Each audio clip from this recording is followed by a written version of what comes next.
Hello again. My name is Fang. Welcome back to the Hearts of Iron campaign. Or the present Hearts of Iron campaign, rather. It's the Soviet Union, and we have been attacked by Germany. That was some time ago. The war has been going on for about 8 months now, and in the last episode we completed a hugely successful winter offensive against the Germans, or rather, counteroffensive. We've retaken Minsk, and what I have done between the episodes is to reform my army groups. Something I ought to have done ages ago. I have finally given them all their proper titles. They're organized well, and in general, I would say things on the campaign map are going quite well. Zhukov was formerly in command of an exclusively elite formation that had gone up to Minsk to help repel the German attack. He and his formation have been reformed somewhat. He retains a lot of his elite units, but a lot of those elite units will be staying in the north to guard Minsk. He is going to transit south, because in the south, Romania has entered the war. And you can see that they have a large, very large army on our border, quite significantly outnumbering our own defenders. I anticipate an attack soon. Zhukov's force is going down there to intervene. I have also increased the amount of aircraft in the Ukraine. They will be transferring to units and will become operational soon. And I intend to give a little bit more ground attack coverage, or rather naval attack coverage of the Black Sea, as the war there continues. Let's unpause the game and get people moving. It's all going to look hellish up here. I haven't unpaused the game since last we played, in accordance with my own rules on the matter. We got air wings. Yes, another thing I'm doing is I'm relocating our strategic bombers. Where previously I'd been attacking the logistical lines behind German forces, I'm considering that to be somewhat less desirable right now. Instead, I'm going to do what I can to disable the industry of Romania. So I'm going to no longer, well, first of all, absolutely air defense suppression. No question, that's worth doing. I'm then going to target specifically their military industry. And it's going to be the Eastern Balkans. The Romanians are extremely well equipped in this campaign because they have successfully invaded and taken Bulgaria and all the equipment they had. Attacks continue. Various sectors of the line. But, in general, it's looking pretty good. One last thing to mention is that these banner units are another change I made. They are in fact the infantry corps, which is in size equivalent to about 2 infantry divisions, and I wanted to make sure that they would be visible on the map, so that's another change that was made. Ah, the Fingeldoof Corps. I forgot about Fingeldoof. Well, we're getting Zhukov's force in Bryansk to coalesce together, so we will happily send Fingeldoof along. And we've had another naval battle. Close to Istanbul, actually, just catching a Romanian submarine. We're having on and off fights there. Okay, Crimea. Yes, that's what I wanted. I'm going to put one, I suppose, wing of Sturmoviks to attack shipping in the Black Sea. I'm going to task all the other aircraft. I've increased, I suppose, our air forces in the Ukraine considerably. I'm going to task them to fighting above it, because they are absolutely going to need to. Go, suppression of air defenses and military industry. Good. Good. Well, that's all that sorted. Our men are busily digging in and awaiting the arrival of Zhukov's corps, which should be, now that everybody I believe is here, yes they are, Zhukov is going to order them south into the Ukraine to act as a reserve. I anticipate a Romanian attack very soon. They don't have the ability to carry out rapid planning in the way that the Germans do, so part of the reason why they are delayed. And also there's, I'm sure, considerations of where forces are deployed and the overlap between allied nations and the divisions they have put online. Hey, looks like we have been naval airstriking their ships and getting immediate results. Very good. I'm very happy I did that. Looks like the attack north of Kiev on this one territory.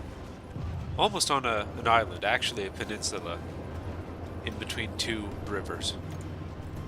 North of Kiev. It has continuously come under attack for the last 8 months, and they have not broken through, have the enemy.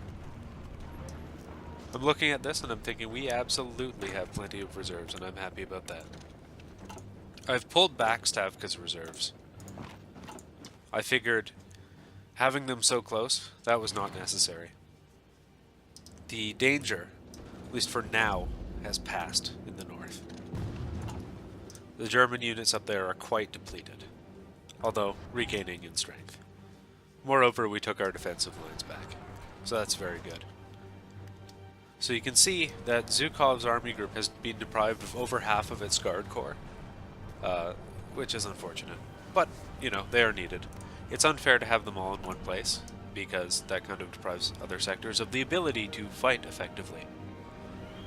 Now, they're down here anticipating a Romanian attack. I'll move them closer by a bit. I would rather feed them into the battle than have them there off the beginning. We might be able to make some opportunities available. The other thing I've been considering is, now that we have mastery of the Black Sea, a landing on the coast of Romania, either as part of a raid, a hit and fade sort of deal, or a permanent grouping of troops there, which could be interesting. It would be highly consistent with my concepts of waging an economic war on the Axis to just take the oil fields of Ploesti, deprive the Axis of them. That would be very effective at shortening the war, I expect. Let me just go deal with my little Nora. She's having a wee woof. Oh yes, please do let her in. Well, I guess I will not have to deal with my wee Nora. Let us proceed. Yes, I think I am going to organize a descent on the Romanian coast. Whether I trigger it or not, that's a different matter. I think it may be time for Fingeldoof to make its combat debut. Fingeldoof and 3 Streltsy Corps. Naval invasion will launch from Sevastopol and will anticipate a landing, say, here. It's always risky landing next to a port as opposed to on a port, but virtually always ports are guarded. And you do a lot better in combat in a land-to-land as opposed to a naval invasion, assuming you don't have marines, which I do not.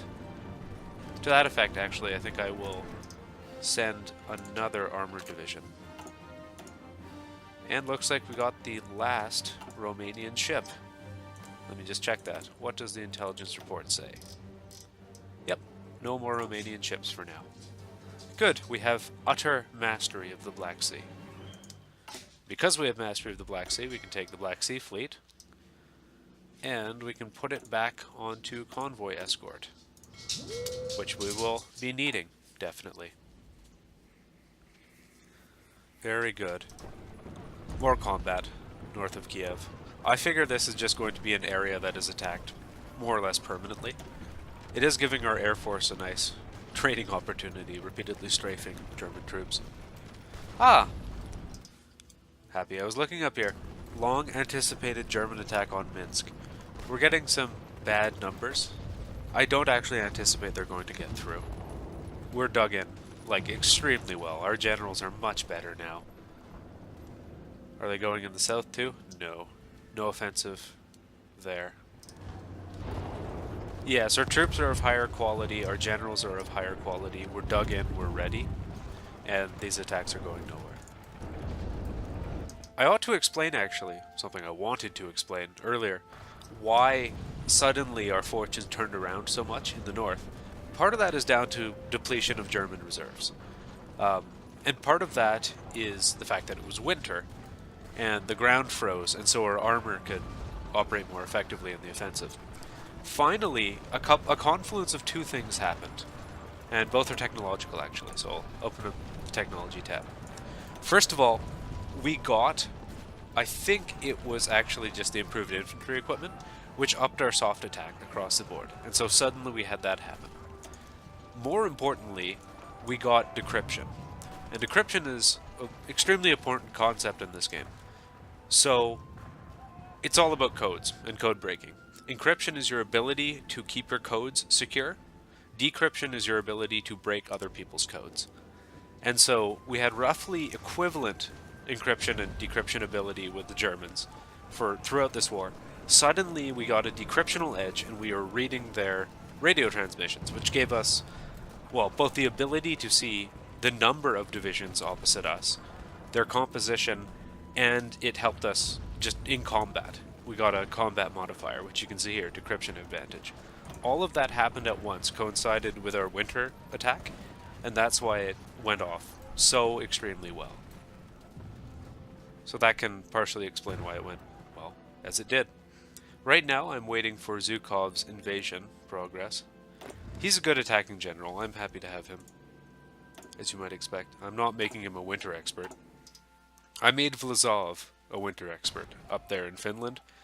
I would be extremely surprised if Finland actually ever attacked. Kind of unlikely. Norway, they successfully fought off a German invasion when the Germans attacked. So, we're going to help them a bit, and here's a good indication of how. Available aircraft in reserve. So we've got, and I'm not sure exactly what the percentage is, but a significant percentage above the amount of aircraft deployed in reserve status. Most of them are obsolete. But you know what? Norway can absolutely use them. I mean, they're flying home defense anyway, so I don't think they're going to mind, say, 400 biplane aircraft. I'm sure they will take that gleefully. Right now, our fighters aren't actually heavily engaged in many places. Looks like the Romanians are definitely keen to fly air defense. We've been losing bombers. We're not producing a lot of strategic bombers, and I'm gonna move these guys over. So why are you guys having trouble? What's the deal here? Interesting. I'll reselect them. There's about 200 of them organized into a bunch of wings. I might opt to make them all night bombing. Day, night. Yeah, so by doing night bombing, we're going to decrease our effectiveness, but also massively decrease the enemy's ability to intercept us. Looks like another attack on our lines up near Minsk.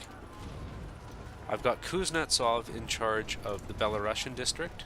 They've all been given their own divisional symbols, which is nice, and better defined colors so you can tell what belongs to who. Again, they're not getting through. This tile up here and its defenders, north of, well, it's in the Vitebsk zone, but it's up near the Latvian border. They have been heroically hanging on. They haven't yielded an inch in all of the fighting that went up there. And so, they have been replaced with tank divisions, and I have no intention of seeing the Germans across that river. That was the line we held at the ultimate extent. The Germans continue to fight, and our invasion preparations are, I think, about a week away from completion. Going to get encryption first. Yeah. I want to start diversifying our tank armament, getting specialized vehicles and stuff, but for now, I think we need to start worrying about getting ahead decryptionally and in terms of our research ability, because we fell quite behind, because I forgot about it. We're about to get a free research slot, which is highly advantageous. Ooh, game almost crashed. Don't know how much is going to get cut. Unfortunately, this game has an annoying tendency to freeze Bandicam along with it. Very annoying tendency to do that. Greece is gone, and it went to Italy. No big surprise there. Italy is a monster this game. In fact, let's have a wee look at Italy. Oh, looks like there are attacks on their coast. Probably going to go nowhere unless they can take a port. And even after they take a port, God, who knows. They're doing, well, they're doing terrible at sea. They've got one ship. Got a lot of aircraft, got a lot of divisions. Let's have a wee look at Germany. Another thing that our decryption is enabling us to do is have access to, strategic level insight. Again, it says they're at 0 manpower just because they're still ticking up. They've got 0 ships, so the Allies actually just completely have them at sea. Talking about ships, actually, that's worth mentioning. There's going to be a huge update to how the navies work in this game, and that's going to be in January. I've known that for some time. That's why I'm doing a very much non-naval focused country for this playthrough. That's partisan suppression. Completely, not worth my time at all. We could move industry to the Urals. I don't think we're going to need to do that, to be honest with you. Let's start down anti-capitalist diplomacy. It'll give us some goodies. Free research slot. Let's get decryption going. Once that's done, we'll be happy to start looking at modernizing our forces again. I have no idea what the Romanians intend to do here. I really don't. They scare me. Zhukov's almost ready to launch his attack. Okay. In line with that, I'm going to do a wee bit of a silly thing. You're flying over Belarus. Well, okay, if you're going to fly over Belarus, then get into the Belarus air zone. That's all I have to say about that. I'm going to send all of our relatively long-range tactical bombers over to the Crimea so that they can effect attacks on the Eastern Balkans. Any of you? Nope. Nope. How about you guys? Yeah, look at all you guys. You go to the Crimea. You go to the Crimea. If you're going to be flying over the Ukraine, you can go to the forward airbase, and that appears to be fine. Okay, we'll wait for that to be done. Oh boy. That's a pity. Weakening the French again by taking Indochina from them. This tile, the absolute butchery that it entails. It would depress me. It would, but I mean, like, at this point. Of all the things Germany has done recently, this does not rank up there. We're going to pull some of our men out of it, and there's good reason. I don't want them all getting diminished at the same time. Reserves have a bad habit of having that happen to them. Oh good, we're not over capacity. Okay. I can switch these guys back to bombing over the Ukraine if I have to, and I may yet have to. But for now, they shall get ready to do combat air support in support of Zhukov's attack, which is going to go right now.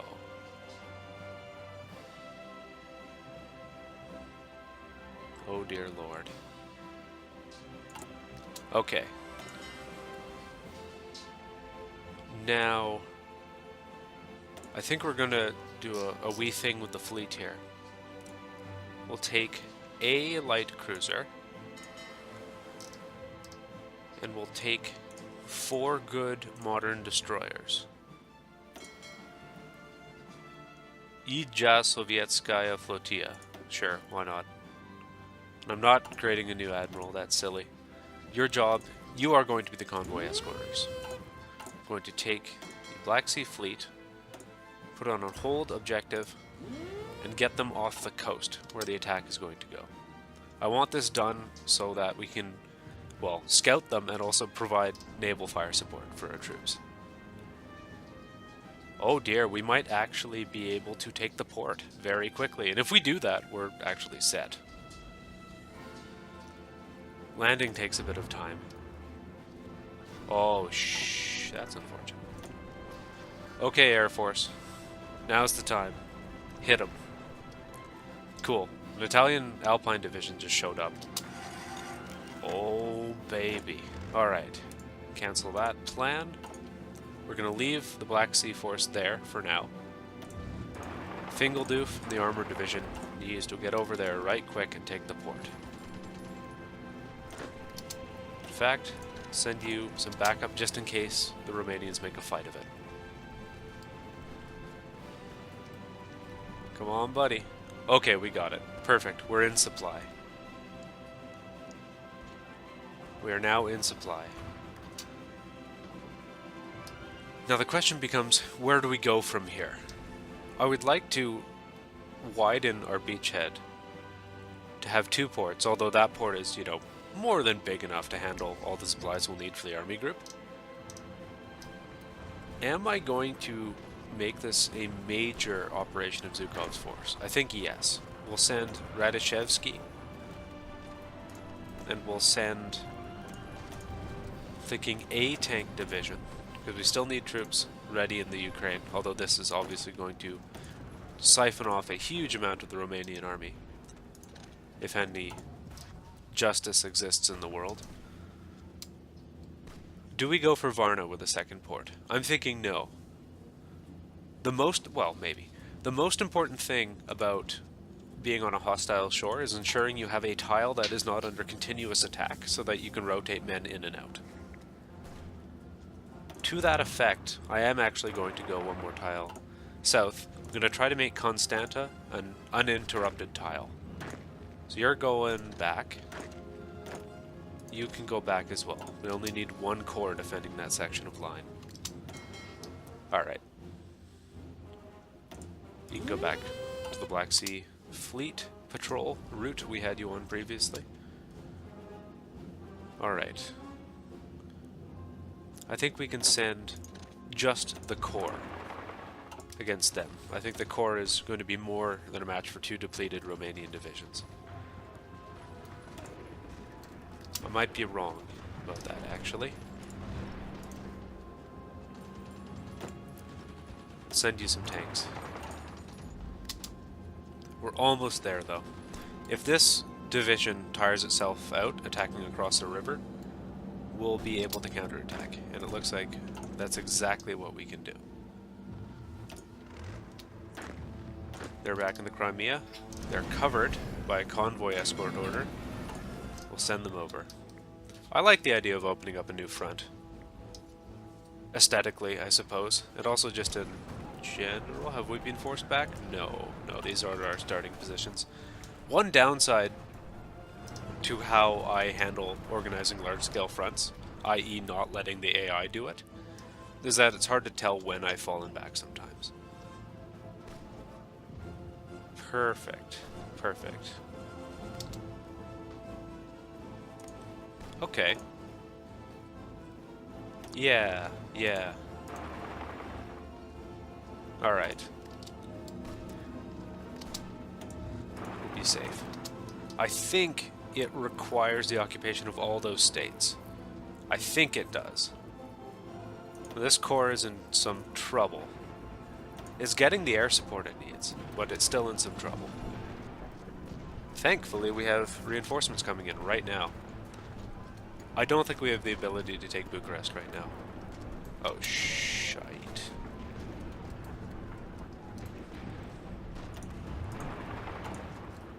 Oh, we might be in some trouble.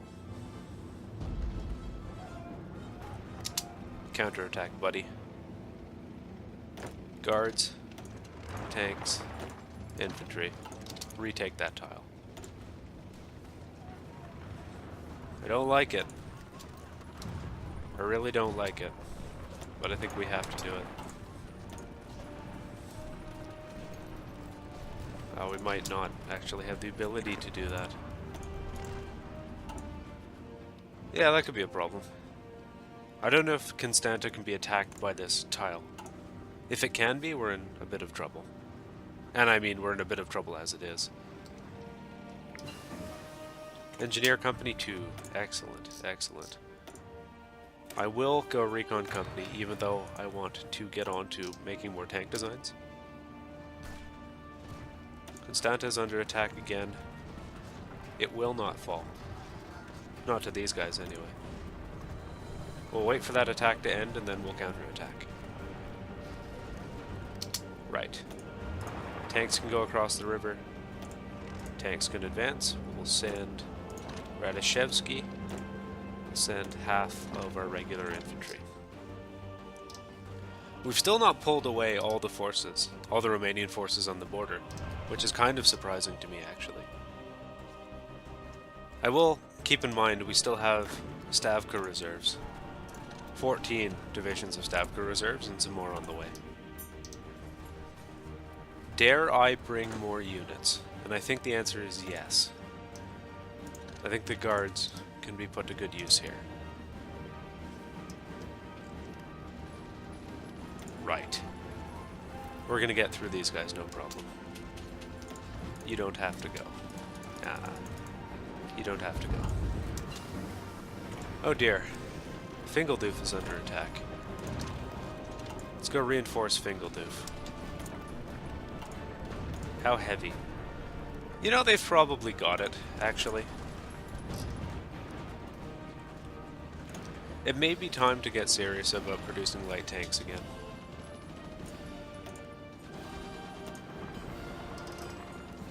It may be time to get serious about producing factors again, for God's sake. Yeah, if this is all that I have queued, let's start making factories again. Primarily in these places where we already have factories. Like, say, Moscow. Concentrating industry. Lovely. Okay, back to tanks. We don't have heavy tanks yet. Let's make some. It's the Soviet Union, for Christ's sake. We need heavy tanks. Alright, landing secure. Guards have arrived. Next, we should organize an attack for this tile. I think that can wait until the reinforcements arrive. Actually, let's do a quick test. Nice! Constanta is not ranged by it. Okay, well, now that we know that, we don't need to attack it, do we? Perfect. And they are allowing our troops to dig in. The bad news is that all the area here is quite poor land for defenders.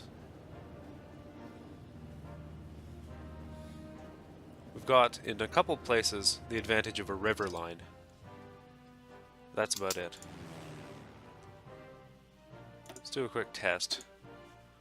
No, there's no way our fighters can reach there. Looks like the Luftwaffe has largely abandoned the skies there. I'm guessing that they're still... Oh, yeah. Yeah, they're having to fight over continental Europe now. So it looks like the Allies have gained the upper hand there, which is very good for us.